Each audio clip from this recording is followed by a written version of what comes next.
Saltwater guide, Captain Dave Hansen. This is the show you've all been waiting for. This is the beginning of rockfish season. We're going to be bringing in Wayne Kotow from CCA California.org. He's going to be trying to answer all your questions to the best of his ability. But gang, I want you to understand, we're going to keep looking at the questions as they come up on the screen. I will only allow the good ones.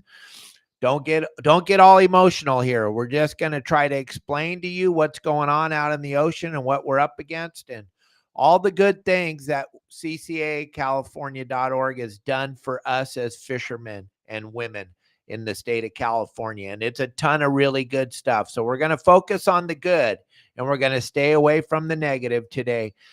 Gang, first of all, it's Deckhand Sports Friday. We always talk about Deckhand Sports. We got a cool little video to show you in the middle of our podcast today, but it is Deckhand Sports Friday. They make the most killerest kill bag in the industry, so we'll show you a little video about that.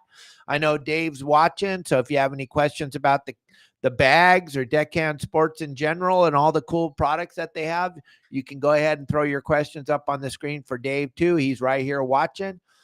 Also, we have Chris from the Star Tournament watching, and we got all kinds of people watching today's show because this is a very, very important show for all of us in the industry. What I would love for you all to do is hit that little share button on the bottom of your screen. It looks like a little Nike swish. Hit that little share button because I'm sure there's plenty of people in your Facebook or your YouTube sphere of influence that needs to hear what we're going to talk about today and all the positive going on in the ocean today and all the great things that Wayne and all of us that are involved in CCA California have been a part of, and we keep fighting, and I want you all to understand what's going on out there. So this is going to be a very, very enlightening show. We're going to get to find out a lot about the inside of what's going on.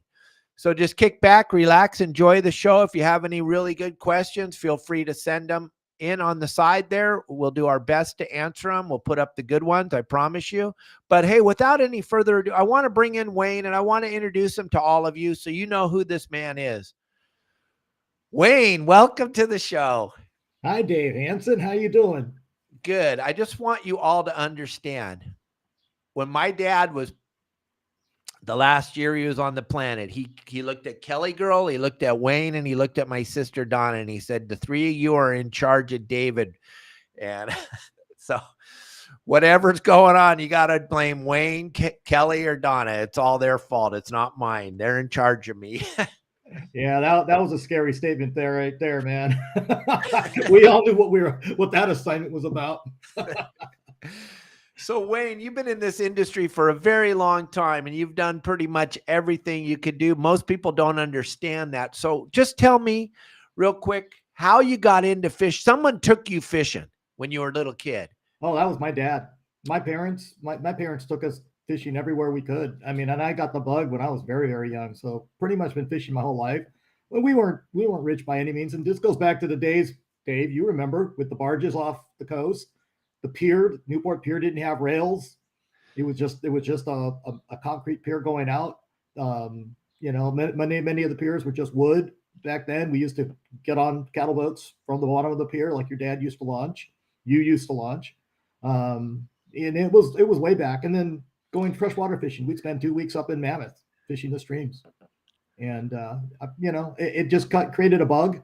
I have not actually been in the industry my whole life. I've been a fisherman my whole life. That's what I mean. Yeah, fisherman. I've been doing that. But my whole career mainly was in the food industry, everything from raw goods to the consumer, manufacturing, retail, sales, everything around the world. So that was my background. But this one's my bug. This is my passion. I got to the point where I've been doing a lot of stuff within the industry. I used to do Make-A-Wish Tuna Challenge, which was one of the largest fundraisers for the Make-A-Wish here in San Diego and Riverside County.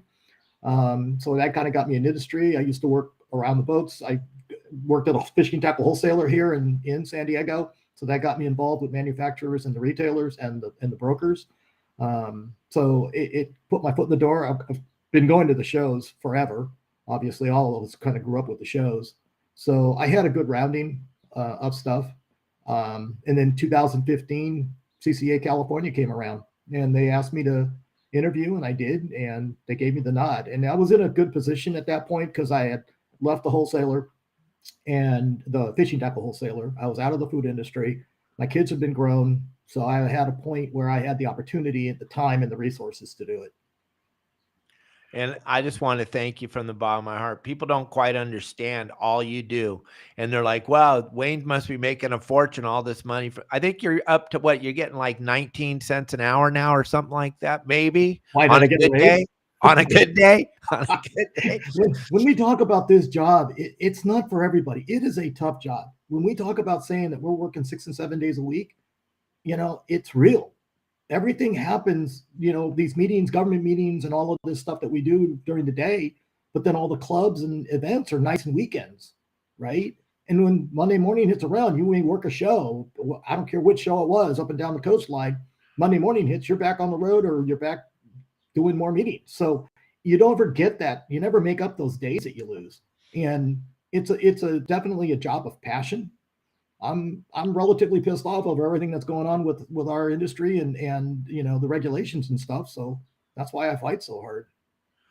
And then, gang, you don't understand. Wayne phone rings off the hook, middle of the night. When anybody finds out something that's going on, they call Wayne instantly and they go, what did you do now, Wayne? Well, now what did you do? And it's like Wayne's doing everything he can to make it so we get to fish.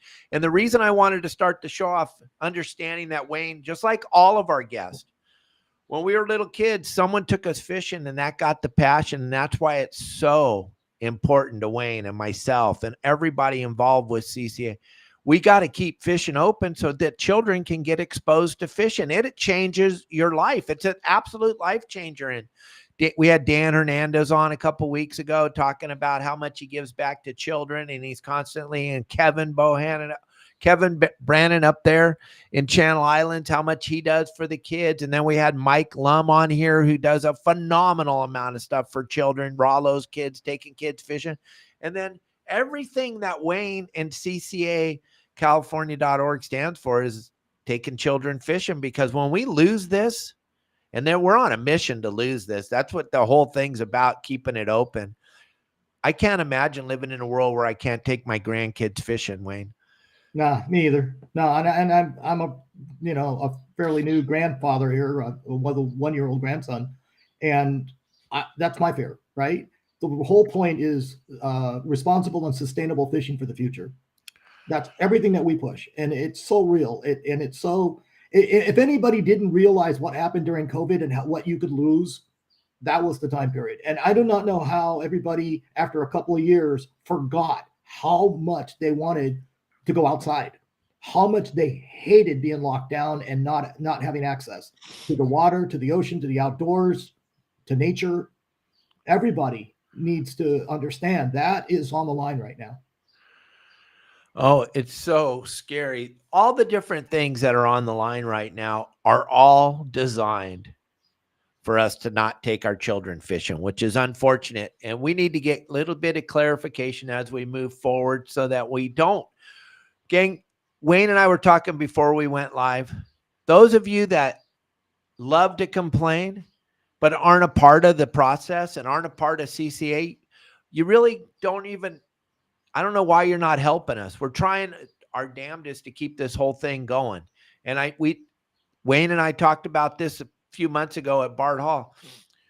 Wayne's going in there by himself pretty much all the time because none of us have time. We're all chasing the almighty dollar so we can live on the planet Earth. Wayne goes in there by himself, standing there, and 150 people are all in front of you that are all getting paid hundreds of thousands of dollars a year to stop us from fishing. It's so sad. And gang, you all just need to be a part of CCA California because it's going to take money. Unfortunately, the bottom line, it takes money to have any chance to slow this freight train down. And for lack of a better word, Wayne, wouldn't you call it a freight train coming down the tracks to try to close everything? That or an avalanche. Okay. That's a good analogy. I like that one too. Yeah.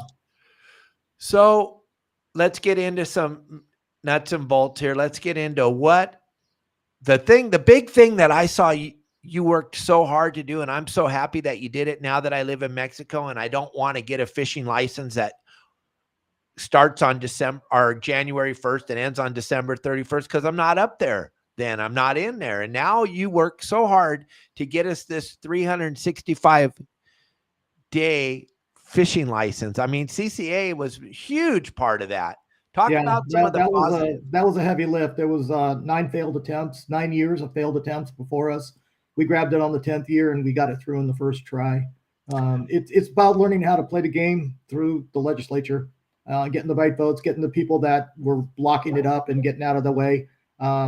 It had been work in process because we did this thing called R3, which is a program that's in the state that the department and the Fish and Game Commission approved after all the work that we went into it. And it's recruit, retain, and reactivate anglers and hunters, right? So this was one part of that process that we needed to get through. By being part of that and understanding the campaign on how we were going to get there, we were able to get them on board to get out of the way of this. Now that we're in, the 365-day license is in. It's been around for over a year now. And the fear that the department and everybody had of license sales and numbers and dollars going down did not come to fruition. It's because we learned from the other states that had gone through it and had to live through some pain. But the numbers were up almost 900,000 extra anglers last year over the previous year. And I forget the number, but it's over $1 million of increased revenue. Because what happened was because of the value of the license, from the day of purchase, people traded up from a 1 day or the 1 day license sales to the year license sales. So the dollar increase was there for the department. So everything that we explained why we wanted to do it and how came to fruition. So that's good. Now the next step was that we also, in part of that bill, auto renewal was part of the previous package, which is good. So now not only do you get a 365 license from the date of purchase, but you can put auto renewal if you do it online. And people want to do that because unless they're like us who have the Mexican fishing license are used to knowing when the date of expiration is, it's better to just have it come up on your tablet and say auto renew to remind you. Now, the other part to that is that there's an electronic application, which is live. It just went live. So you can go to your Play Store or whatever, Apple, whatever, and download CDFW license.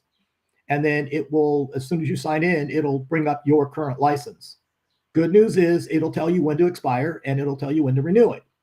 And you can now use that to show wardens. Now you will, when you renew your license, you will always get a paper copy still, but this gives you another option in case you forgot or you moved tackle boxes or whatever. So you have another option to show your license.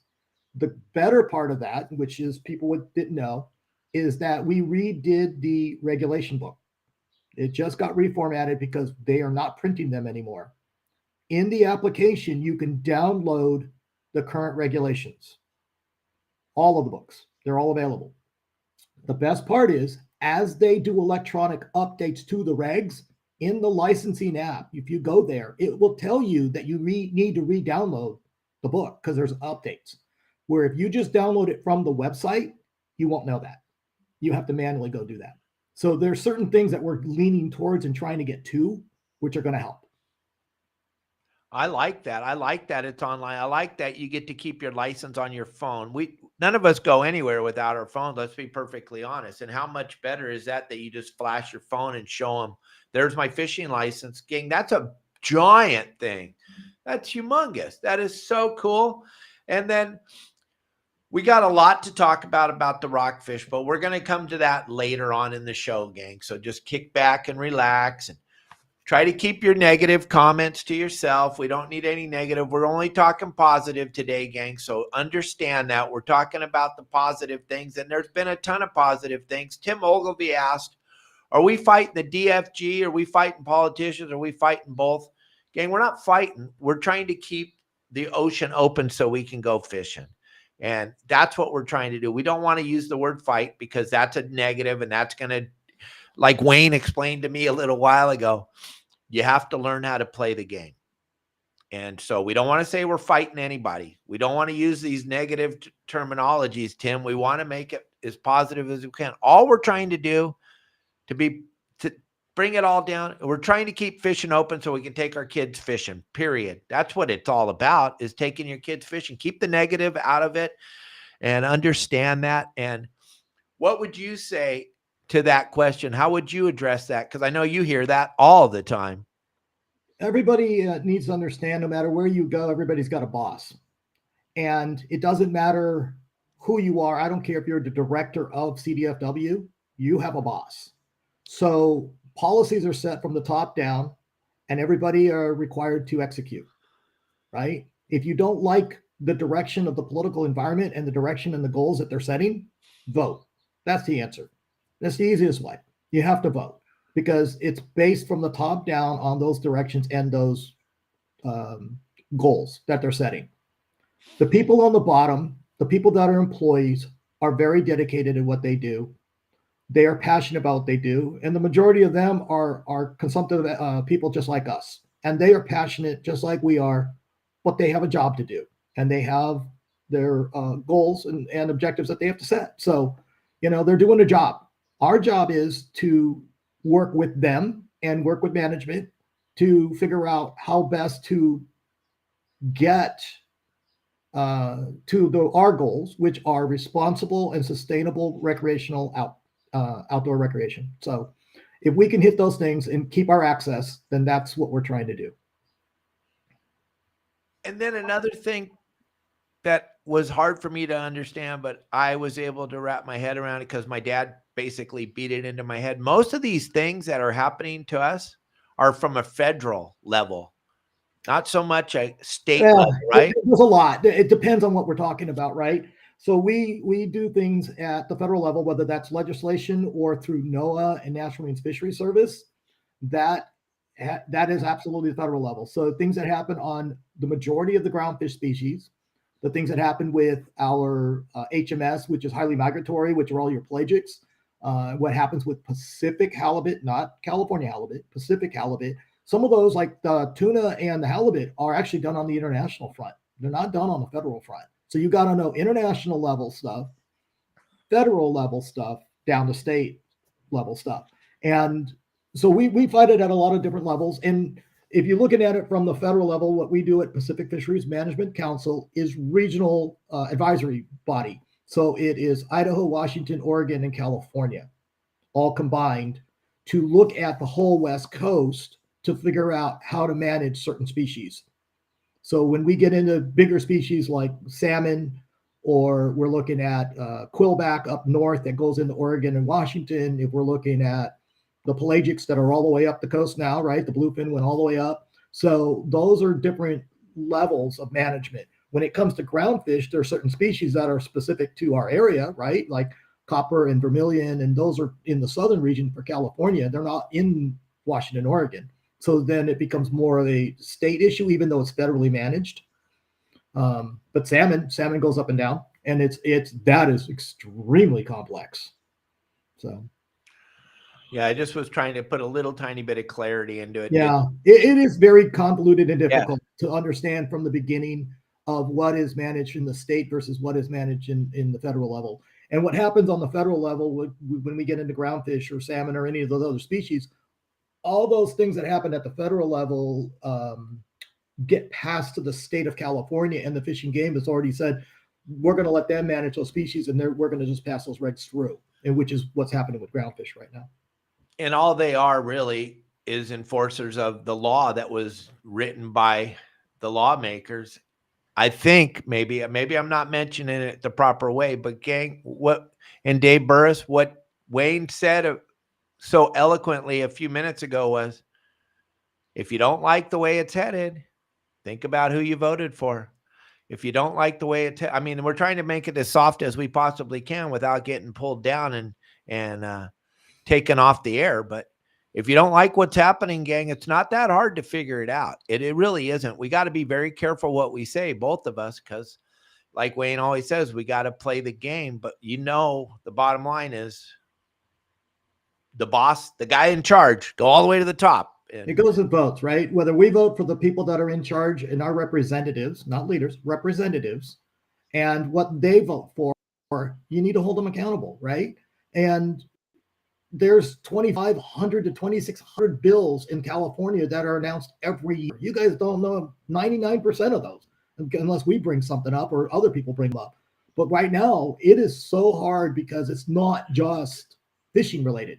Right now, they're coming after us on textiles, the waterproofing material that goes into our boat covers and our clothing and our PFDs, right? They're going after us on toxic substance control. They're going after us on our emissions with CARB. There's so many different levels that we have to now watch, whether that's EPA, Coastal Commission. It just keeps going. Every agency, department, council, commission. It's just very, very convoluted. And we have to be vigilant, consistently vigilant to make sure that we don't get blindsided by something. But this is why it's important that we have built coalitions and we work with our partners. We don't work alone. CCA Cal couldn't do it by themselves. Nobody can do this by themselves. I don't care who you are. The big federal agencies, they or groups, they can't do it by themselves. So it's all of us working together, and the coalitions that we have built. Look at our relationship with SAC. Good example, Dave. Ken Frankie and the team, all of them that work so hard. We couldn't do what they do. We don't have that horsepower, but we work together. And that has been a very good relationship. ASA, the Tackle Association, works with us. Our Boating Association, NMMA, our partners at the federal level, our federal lobbyists, right? The Center for Sport Fishing Policy. All of these things are organizations, CCA National. We're the state of California, but National helps us on the federal level, right? So all of those partners that we work together, and that's just scratching the surface. We have a very long list of political and associated coalition partners that we work with, and each one are necessary because everybody has their own touch point, everybody has their own network and outreach. Yeah, and that's why CCA, gang, is so important, because it's the only voice where we get to find out what's going on. You can go into the website and you can read about all the different things that Wayne and Chris and all of us are fighting for to keep open, but they explain it so that we can understand it too, where there's so much stuff going on out there, so much white noise going on all the time. If you really want to find out what's really going on, you go to the ccacalifornia.org website, you start to read the articles, because Wayne and Chris spend so much, and Tony spend so much time putting all this information together that they're gathering out at these meetings. That's what the big thing is. Being a part of CCA, we start to get informed and start to learn about what is really going on, what is all the real thing, because everything else is just noise. And you hear stuff coming out of a lot of different people's mouths, but I always say, if you want the truth, go look at what's going on at ccacalifornia.org. And the website, I have the QR code up there on the screen. And I know a lot of you don't want to grab the QR code because it takes you off the show.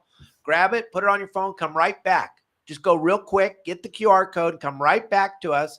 And we're going to talk so much more about what's going on. So tune in, hit the share button, hit the like button. I want to show you something though.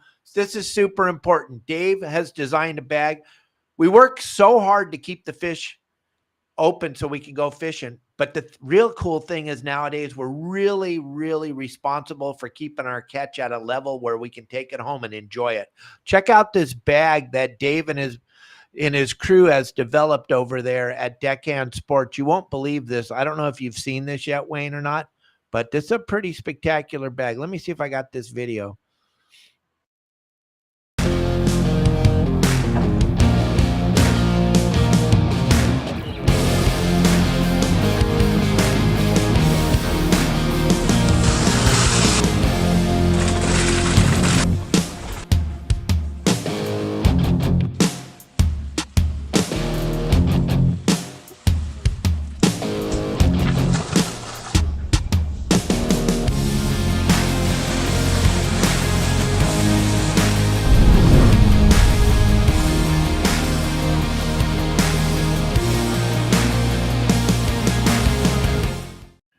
So That bag is incredible. Leak proof is a huge thing. So you can throw that in the back of your car after you have a great day out fishing. You throw it in your car and you can transport your fish home. It's just an all around phenomenal bag. If you guys want to save 15% on it, there's the QR code. Grab it. Plus Dave and everybody at Deckhand Sports, big supporter of CCA. They're constantly donating to all the different club events you guys have and all the different things. Dave's a big supporter. So just understand that he's given back to, and it takes we all to be involved. So check out Deckhand Sports, go to the QR code there, grab the bag, look at all the different products. He has so many products. We showed the backpacks for taking your lobsters home and so much more. And I want to thank all the members for supporting Deckhand Sports. Dave, thank you very much for being a part of the show. I really appreciate it. Wayne. No, thanks, Dave. I'm going to tell you, if you don't have a bag right now, get one. Those fish are coming up the coast right now, and they're pushing 200 pounds again. So you're going to need this bag. You're going to want this bag. I don't care if you just leave it in your car for when you get back to the dock. You're going to want one. Yeah, that's good to know, because of the fact you could set it in your car and put the ice in it and it doesn't leak. See, Wayne didn't say the back of your truck. He said your car. That's a huge thing, gang. Most of us don't have a big giant truck that gets 9 miles to a gallon. We have a car. We want to put our fish in there, and most bags leak, but the Deckhand. Well, they're not big enough to hold these fish. Right. There's the other part. You put it in a cooler and that tail's sticking out, and it's hitting the top of your roof, and your wife's getting mad because why does my car smell? Yeah, that's a big one. That. But hey, there's something really cool. Chris Wheaton put together, and you and Chris and Tony put together a phenomenal tournament that's going to help CCA out so much. I got a couple of pictures here. Got a cool picture of Tony hanging out over the rail at the boat at the Bard Hall show.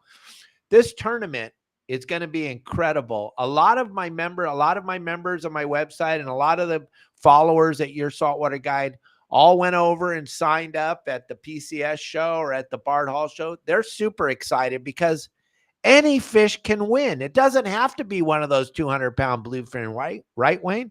Yeah, I mean, we're doing this a little bit differently than some states. We aren't able to tag fish. In some of the CCA states, they can tag a fish, and you catch a tagged fish, you can win prizes.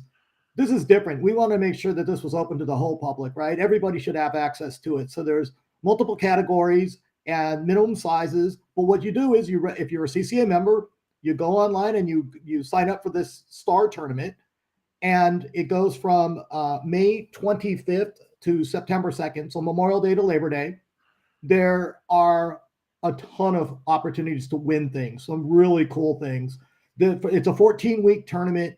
There are weekly prizes, and then there are grand prizes. And that Parker 18-foot, which is the brand new model, upgraded to a Yamaha 150 with the trailer, is one of the grand prizes at the end. But all you need to do is download Fishing Chaos application once you register, and then you have one of these star measuring tapes, and every time you catch a qualifying fish, you put it on the tape measure and you upload it to Fishing Chaos. And what that does is you can catch 2 of each species per day, and from each of those 5 categories. And all that does is each one of those is a raffle ticket into the drawings. So whether that is for the weekly prizes or the grand prizes, you just keep adding more raffle tickets in. So you're going to go fishing anyway, and now you have a chance to win some cool prizes too along the way and help out CCA California. Now, is there a link on your website if I throw the QR code up for the website? Yeah, there's a link on CCA California's website. There's also a link through our there's a Facebook page. So you can go to either one of those. But ccacalifornia.org, you can start there. There's actually a star page, and there's a star group also on social media. So there's a lot of things going on. Chris Wheaton, he is our chairman of this event, and I believe he's online with us right now. So if you have questions about Star, put him in the chat, and he should be able to answer them. But it's a really cool process. It's one of those things. It's how do you put on another tournament and have fun, right? and we don't want to lose money, obviously. So we're doing our best to try to figure out how to make this work. It has a lot of momentum right now. I believe there's over 450 people signed up right now. And you can, if you're going to go fishing, I don't know why you wouldn't want to do it, because you can actually do it while you're in one of your other tournaments too.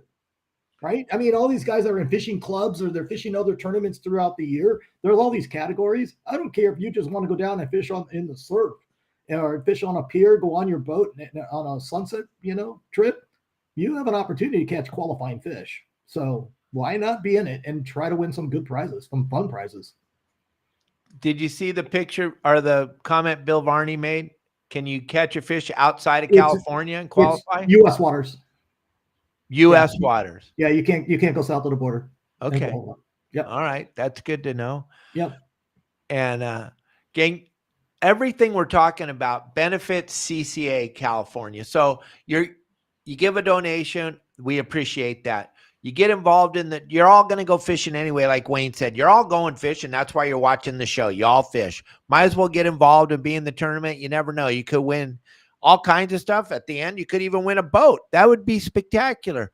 But gang, at the end of the day, we need you all to be involved with ccacalifornia.org. The QR code is up there. Wayne and I, Mike Lum said a couple weeks ago when he was on the show, we're past the point of asking. Now we're at the point of begging. We need you all to be involved, gang. Mike Lum summed it up perfect. We asked you for years and years to get involved. Period. End of story. We're going to beg now because we need us all to be involved. I don't want to live in a world where I can't take my grandkids fishing. I don't want to live there. I do not want to live there. You got to remember who is running the show, and you got to get involved. Period. Those are the two things I'm going to request from you. Think about who you're voting for. They're running the show. Okay, I'm not going to tell you who to vote for. That's never going to come out of my mouth. But just understand, if you like what's going on right now, then keep doing what you're doing. If you're sick of it and you're sick of the closures, think about it when you go there to fill in the blank. And second of all, don't complain if you're not a part of this. Right, Wayne? Yeah. Yeah, it's easy to sit on the sideline and be a keyboard jockey and tell people what to do. It's a lot harder once you get into the process. It's nothing like the old days. It is extremely complex now. And unfortunately, it does take money to lobby and to do all these things. You got to understand, traveling is expensive. You want us at the meetings to represent y'all, that's expensive. And, we're doing the best we can, and we're being as frugal as we can, but we also need to be there in a lot of cases. You can't do everything virtually. So the bills add up, and we got to figure out how to cover them. And we just need more resources. Trust me, one person can't cover it all, never could cover it all. Thank God we have our coalition partners to help out, to cover where we can't. But realistically, we need more staff, and staff takes money to fund it. So we're trying to do the fun way, right? With tournaments and banquets and fundraising events and trips, because gosh knows, I'd rather be fishing rather than doing this. So, but the more anybody can help us out, we'd appreciate it. We have chapters from Morro Bay now all the way down to San Diego, all the way into the Inland Empire, San Diego, San Bernardino, Riverside. We have membership drives. We just did them at all the shows, right? That we just went through our whole show. The last one's coming up here is Day at the Docks in San Diego. We'll be there with a tent.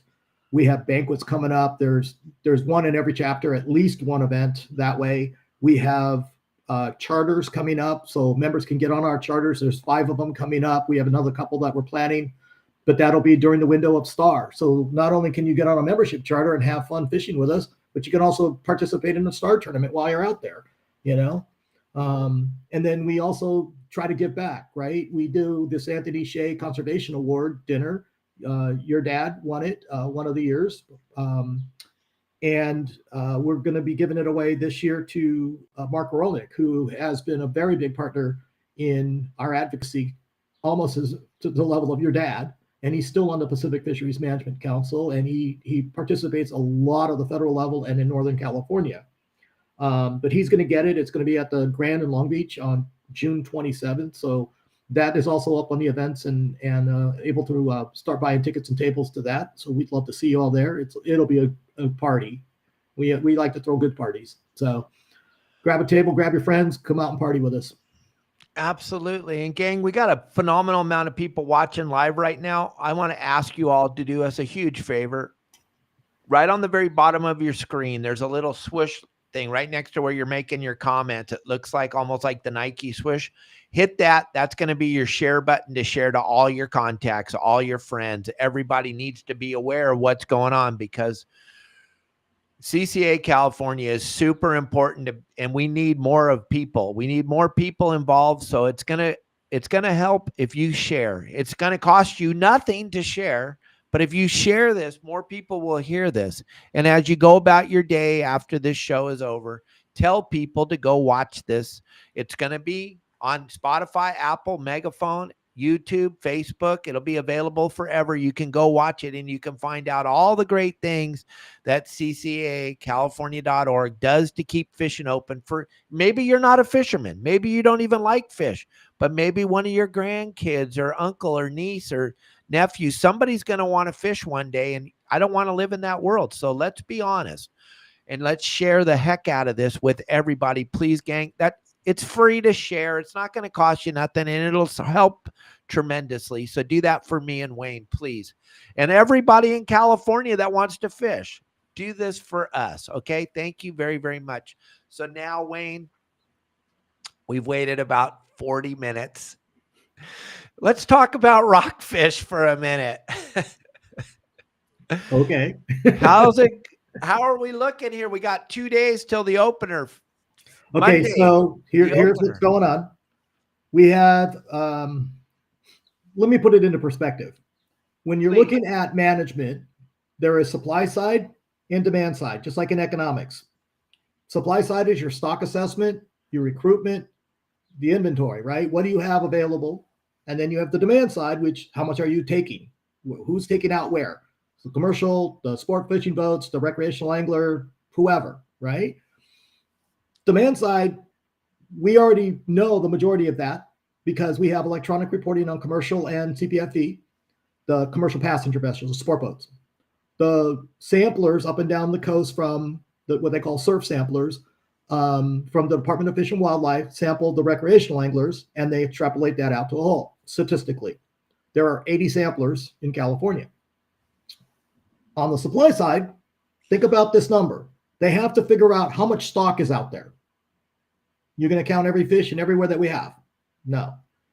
How do you know about recruitment? How do you know what age class is out there? How do you know how much young have been breeding or out there that are coming up into the age class for take? So, and how do you know how robust that breeding class is? So think about that side of it and think about what we do on our side. And when they don't have the money and the resources to go out there and do proper independent stock assessments, not dependent, independent stock assessments, trying to figure out some of this information, they statistically model it. Okay, I can statistically model it and make it mathematically correct and reality wrong.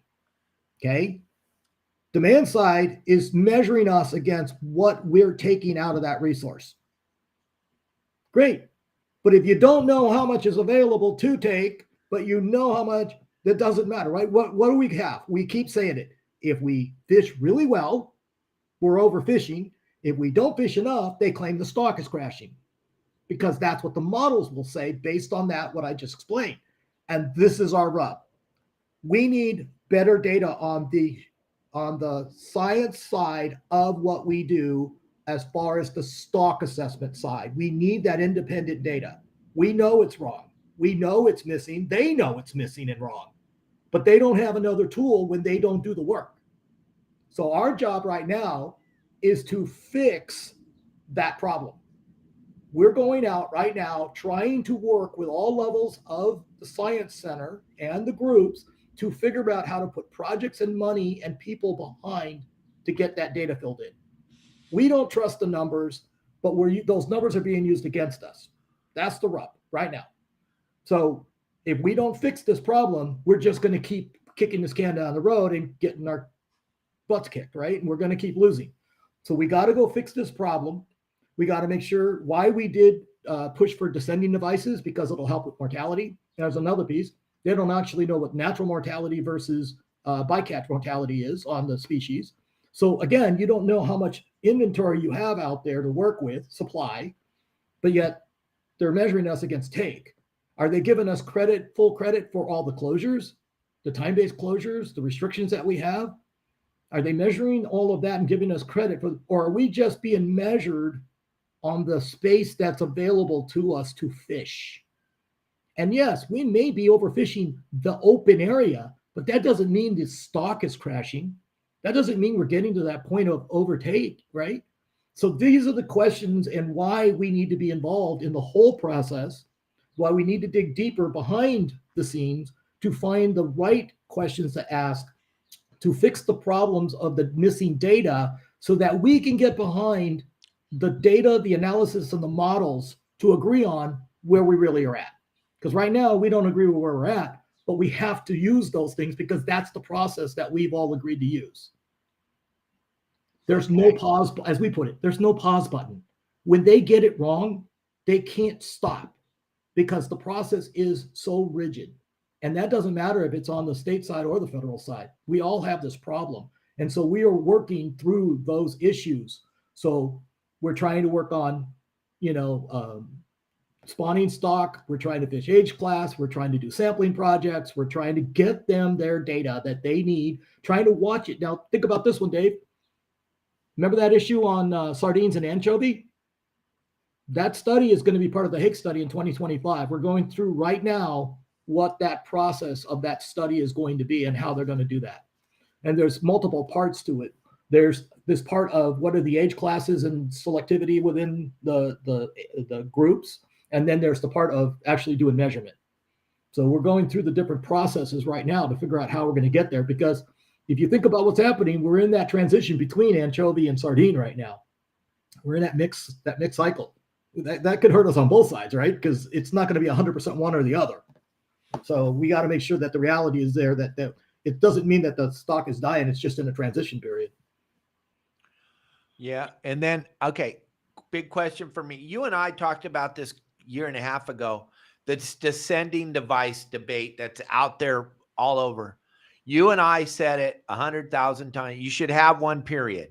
Yeah. Just so that we're ahead of this so we got to look good. We got to look good. So we got to do what's right. We need to be responsible. It's our resources, right? So we're going to take lead. Why they didn't have it? We started descending devices here in California for the right reason. And everybody else took them and they put them as part of their management.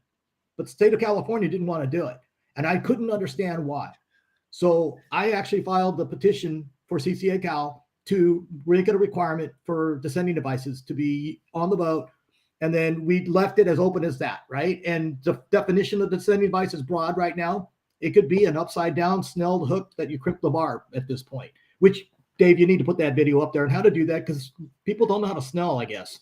But, but you can just put that upside down barb right on your hook in line and you can still have your dropper loop below it and you can descend and fish at the same time. Might as well be productive. But you can do that all the way up to a $100 descending device. This is going to actually happen. It's part of the reg package that's going through right now with the groundfish regulations is that you will now need a descending device to be on board while you're ground fishing, rock fishing. But that's important because it's still us saying that we believe in our sustainability and responsibility toward conservation efforts, right? Now, what's going to happen is for every species that we manage, and we're going to be using those descending devices, the scientists now have to figure out what is that mortality rate on descended fish. And they have to do it specific to each species. I didn't realize that. I found that out during my, our discoveries. But it's not like they haven't started it. They have already started those projects. So as they come up, it will help us because right now we get anything that's returned is considered 100% mortality. So all this is going to do is help us get better numbers, more accurate numbers into the models.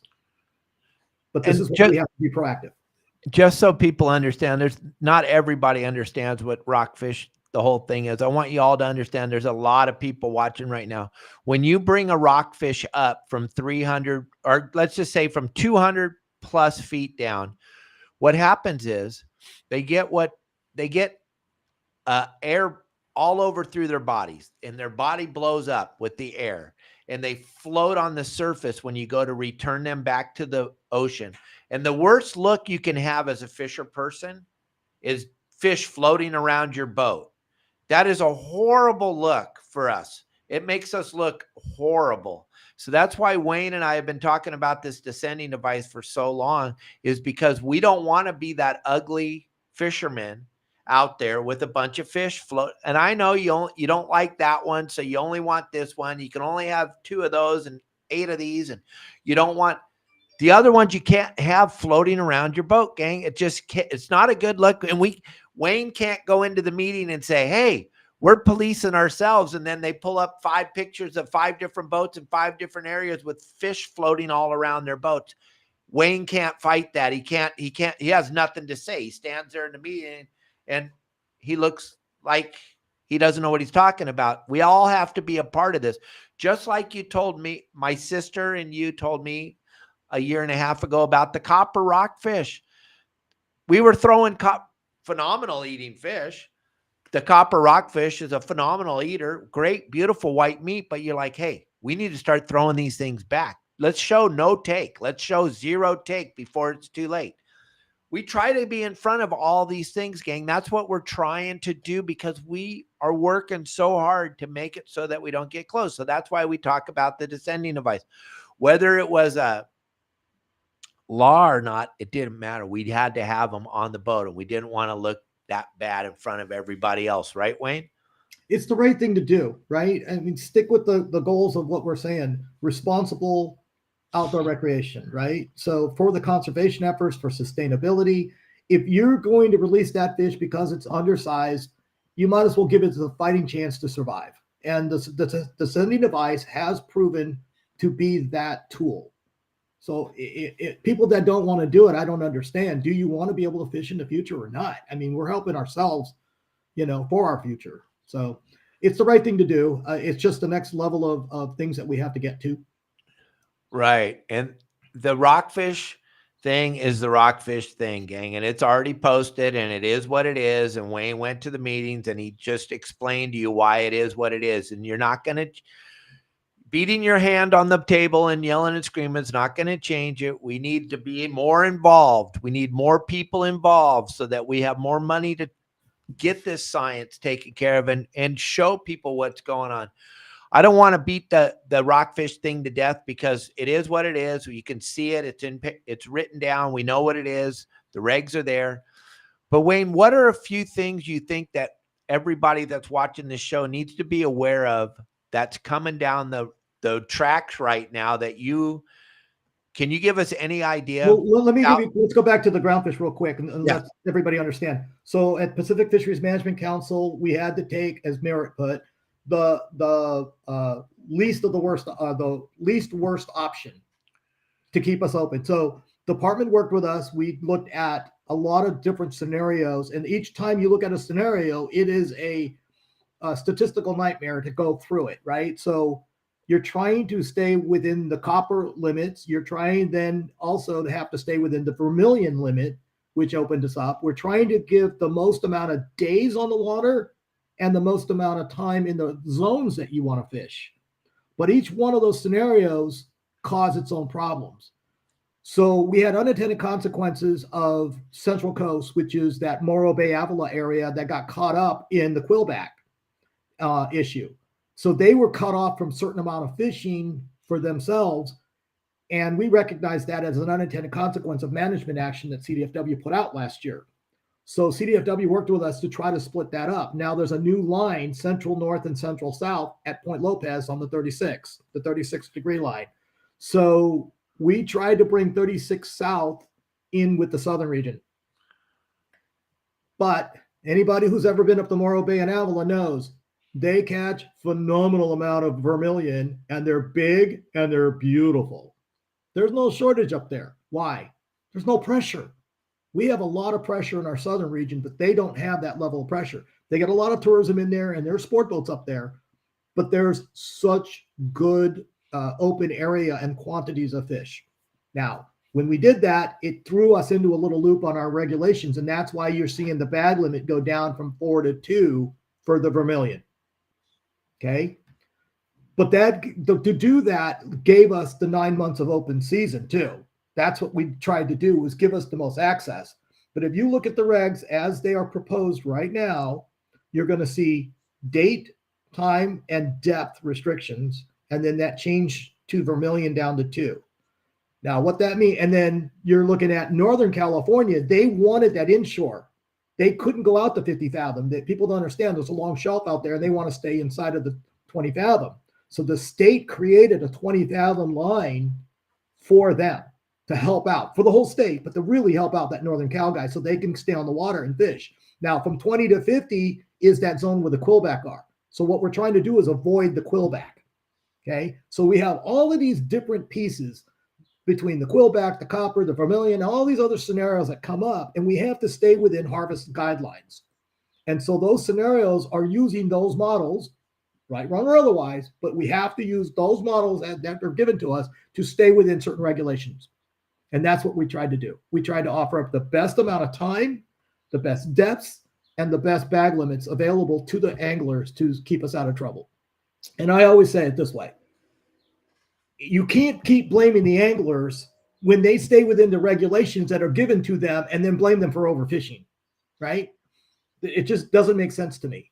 And if we don't have a better model and we're not doing more forward forecasting, like in every other industry, that you can take your foot off the pedal when you need to before you go over the line, then shame on the models or shame on the methodology for reporting. So we're working with them to try to figure out how to do that a little bit better, right? So one, be positive looking forward, not always in the rearview mirror and saying the sky is falling every time that it happens. We're trying to get to that. And then we're trying to help with the science to try to inform the data models better, trying to clean up the confusion of the uncertainties or the conservativeness inside of those models, because there's factors in there that are fudge factors for conservatism.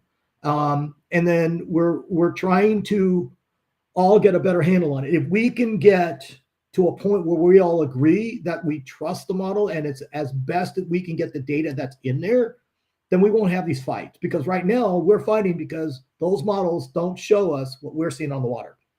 And that's where the rub is. We need to be able to trust the models in the long run. And what do you think that's going to take?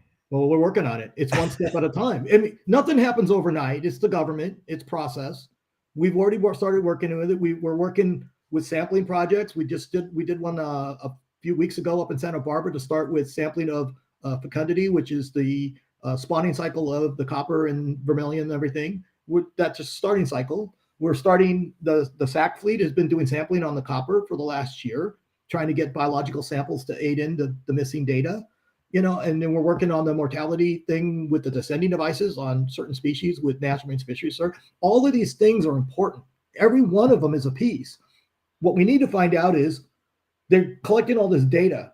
Do they have too much data in one area, but not enough someplace else? So in other words, your focus, your efforts, and your time and your money is being spent maybe in the wrong place. But yet we need to get better clarification someplace else, but we're not even looking at it yet.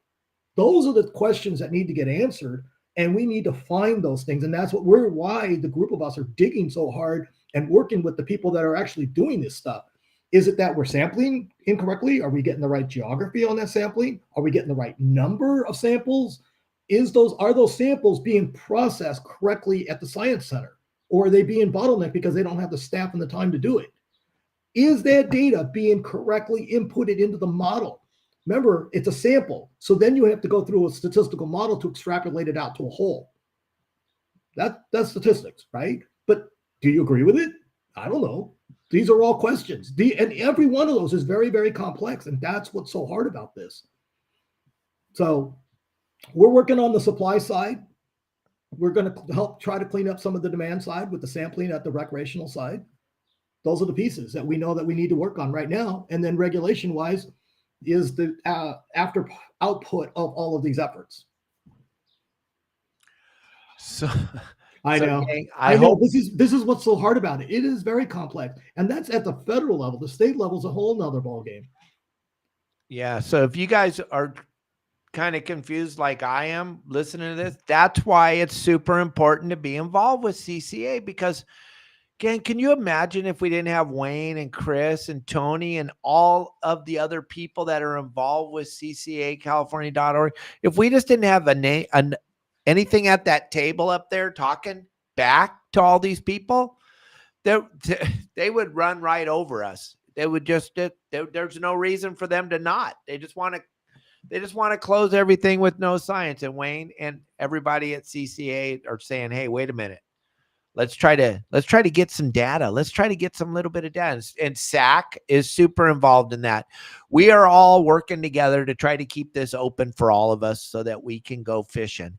And that's why I told you every day on the show, please get involved with CCA, because gang, if it sounded confusing to you, it's super confusing to all of us. But Wayne's in there every day seeing both sides and the middle, and he's looking at every angle, and he's coming back and he's telling us what the heck's going on. Oh my goodness. And this is just groundfish, Dave. I know. Look at how many species that we were watching and managing. Man, I don't even want to get into what's going on with salmon right now. That is so damn complex. You talk about some data that's missing and stuff, and then it's the water issues. I mean, God, that is just nightmare.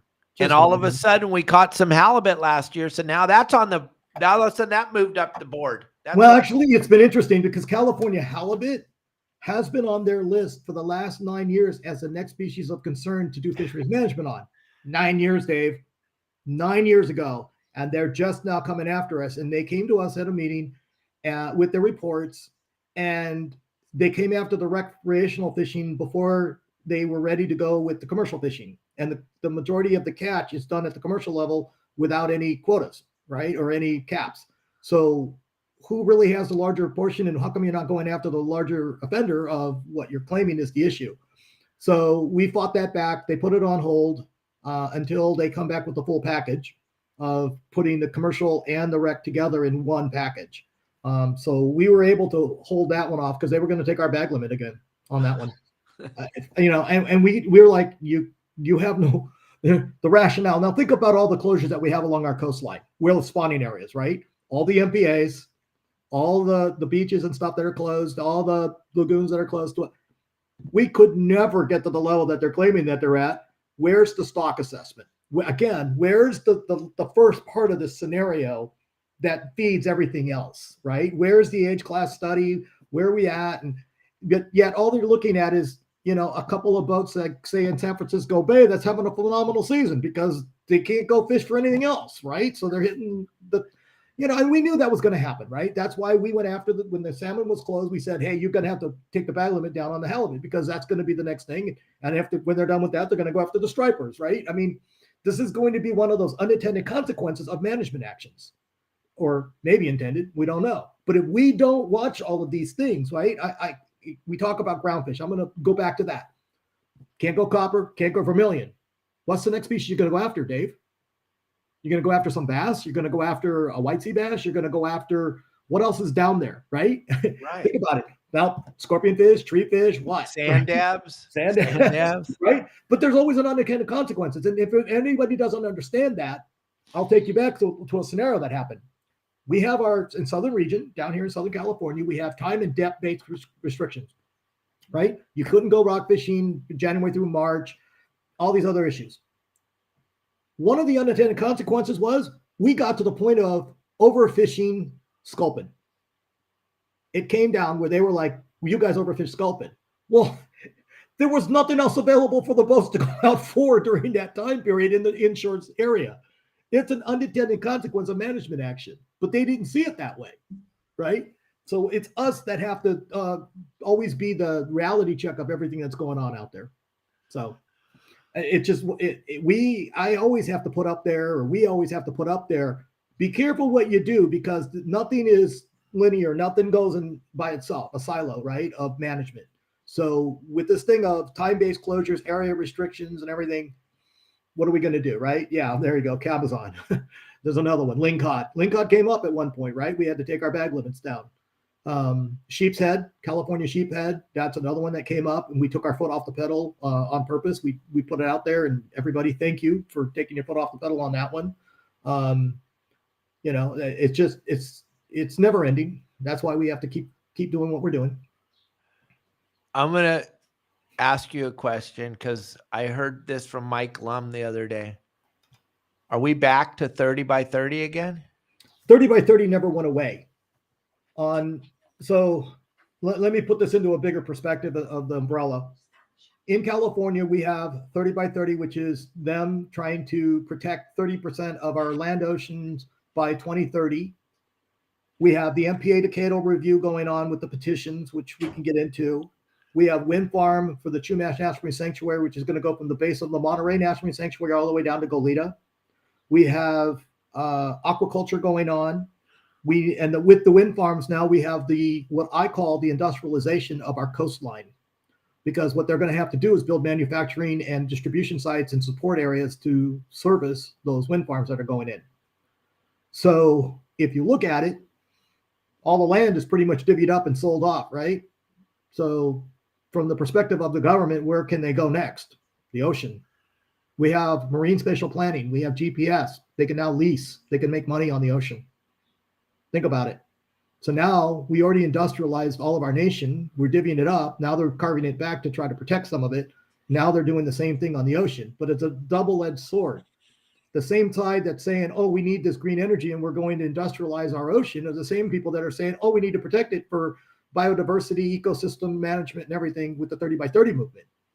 Well, you can't really have both. I mean, somebody loses no matter which way you go on this, right? So whether or not you believe that the wind energy is the right way to go, I'd like to see you do the math and tell me how that actually pays out, because I don't see the return on investment. The cost per kilowatt's too high. And what it's going to do to our ocean, nobody really knows. The studies on the environmental impact are bogus so far.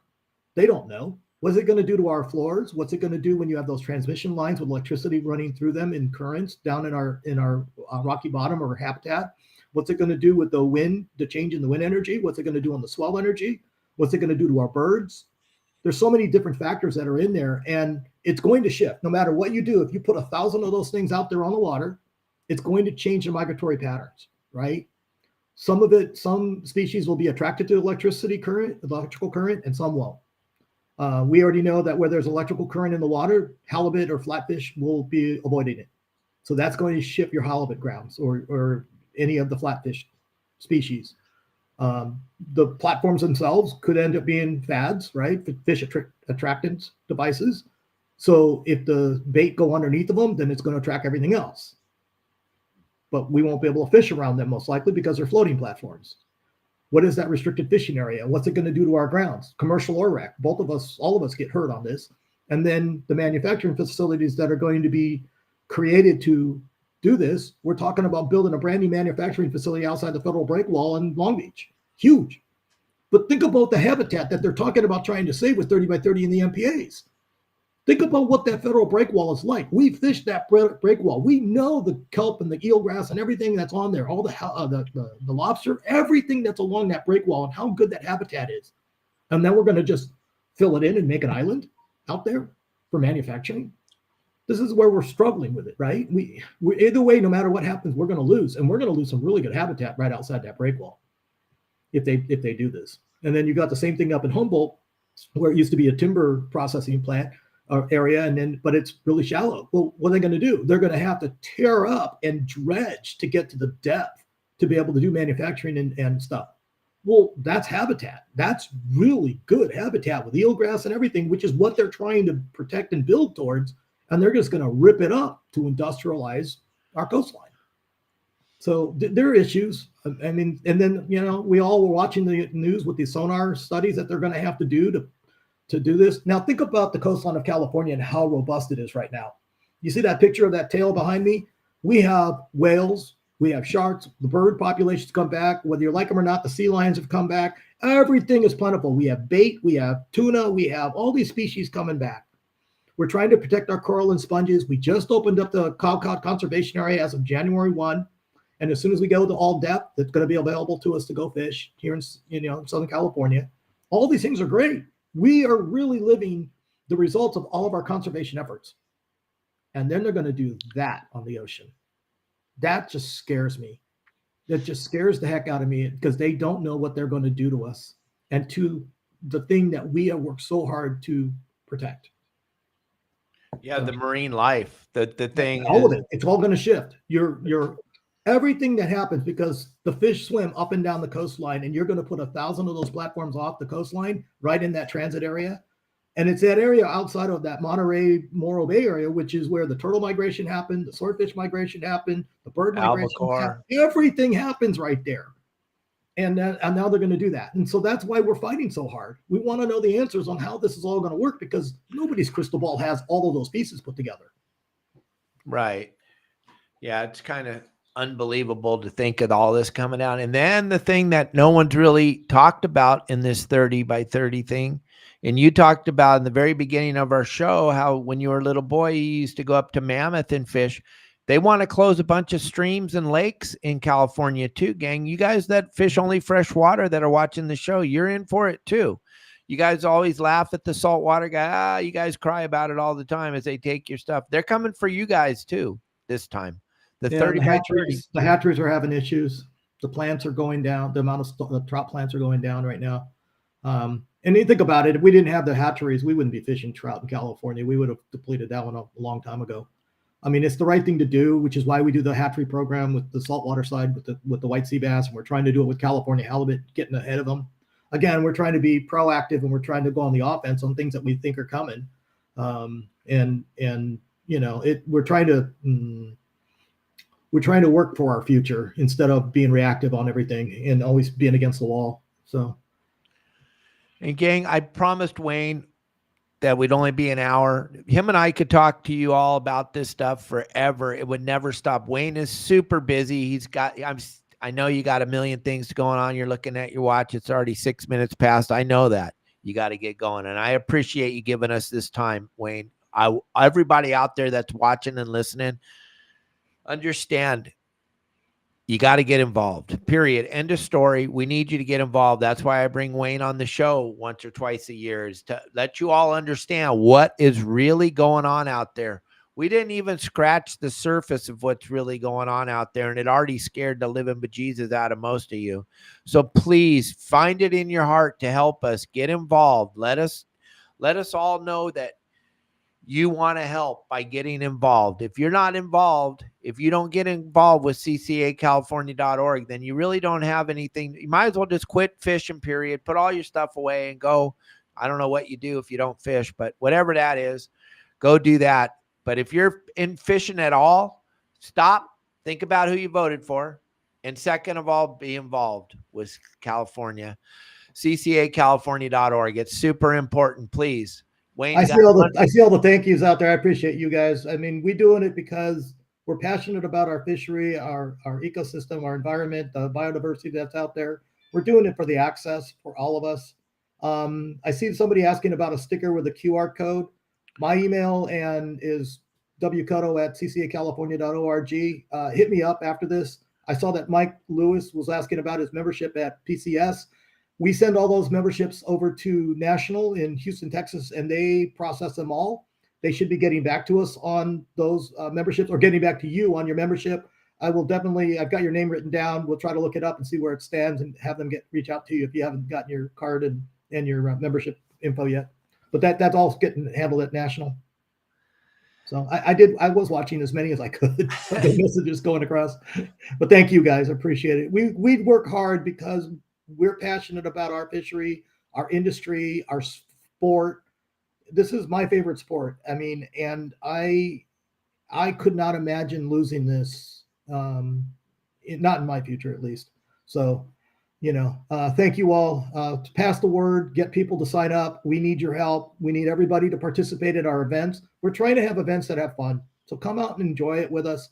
Whether it's a banquet or one of our fishing tournaments or the Star Tournament or one of our fishing membership, charters, come out and enjoy it with us. Come see us at the shows. We got Day at the Docks coming up. We'll have our tent there. And again, we have the Anthony Shea Award thing coming up in June in Long Beach. Go up to ccacalifornia.org or hit that QR code. Everything's up there. And if you have any questions, my contact information is public. Everybody knows how to get a hold of me. And if you don't, get a hold of Dave. He knows how to get a hold of me. Absolutely. And you guys know my phone number's on every bathroom wall in America. So I'm not hard to find. I put them there. Yes. And Wayne, thank you. Donna, thank you. Chris, Tony, every single person that's involved with CCACalifornia.org. My heart goes out to all of you because I know you guys are just fighting this fight relentlessly. And I know the time involved is just incredible. So I want to thank everybody. Wayne, Kelly girl just wants to say hi. She just walked in just to say hi. She's Man, I am so bummed that I missed seeing Kelly girl. You finally got her up to Orange County, and I didn't get to see her because I couldn't make That's all these. you get, Wayne. I miss you. I'm so sorry to miss this. Thank you. I have to see this guy, but I don't get to see you. Come on. We know who's number one, Dave. Oh, absolutely. Believe me. Thanks, Wayne, for everything you do for us and the fishing community. You're the best, and my heart goes out to you and everybody. We just appreciate all you do. Thank you. So, gang, relax. Take it easy this weekend. There's a phenomenal storm coming in. Batten down the hatches. Take your boat covers off. Get ready. This is going to be a big whopper storm again. The amount of rain that's coming, it's incredible what they're calling for. So do yourselves a favor. Share this with everybody. Everybody should watch this weekend so that you have more awareness of what's going on out there. This is the show you should watch. Turn off all the news because they're all lying. This is the only place you get the truth. And I will see you all Monday, and we'll talk about all the great things that me and Wayne talked about today on Monday when I don't have Wayne keeping me from telling you what I feel. No, I'm just kidding. I'm just kidding. I'm just kidding.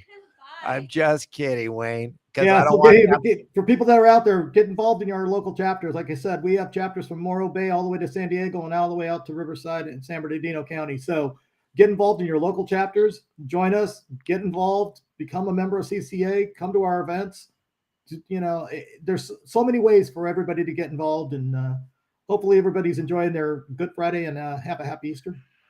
Yeah, everybody, happy Easter. Good Friday to everybody. And thank you all for watching. Thank you all for doing the share like I begged you to do. And please get involved with CCA. Grab that QR code, share the heck out of this, and I'll see you all Monday. Wayne, thank you so much.